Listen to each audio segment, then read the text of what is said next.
الرحیم والصلاة والسلام علی رسولہ الکریم وعلی آلہ وصحبہ اجمعین۔ عید کی خوشی ہم کیوں مناتے ہیں؟ پہلے میں یہ تھوڑا سا واضح کر دوں کہ رمضان کا مہینہ اللہ نے پورا ایک ہمارے لیے خوشی کا مہینہ بنایا ہے، جس میں اللہ کی جنت کے دروازے کھول دیے جاتے ہیں، جہنم کے بند کر دیے جاتے ہیں، شیطان قید کر دیے جاتے ہیں، جنت کو روزانہ سجایا جاتا ہے، اللہ کا عرش پہلے آسمان پہ آ جاتا ہے، اللہ کی طرف سے اعلان ہو رہا ہوتا ہے، کوئی بخشش چاہنے والا، کوئی حاجت مانگنے والا، فرض 70 فرضوں کے برابر ہو جاتا ہے اور نفل فرض کے برابر ہو جاتا ہے، اور نفل اور فرض کا فرق اتنا بڑا ہے کہ قیامت تک 2 رکعت نفل پڑھتا رہے تو فرض رکعت کے ایک سجدے کے برابر نہیں۔ اور اس میں جو مر جاتے ہیں اہل ایمان، ان کا حساب نہیں ہوتا، ان کو قبر میں منکر نکیر نہیں آتے، اللہ تعالیٰ ان کو معاف فرما دیتا ہے۔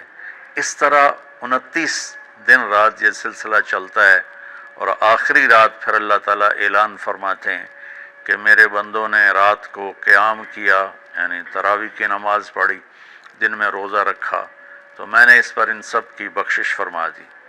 تو اس خوشی میں پھر ہم سب مل کر اللہ کی بارگاہ میں شکرانے کے مل کر 2 نفل ادا کرتے ہیں اور اللہ کا شکر ادا کرتے ہیں کہ یا اللہ تیرا شکر ہے، تو نے ہمارے گناہوں کو معاف فرمایا، جہنم کو ہم پہ حرام کیا، جنت کو ہم پہ واجب کیا۔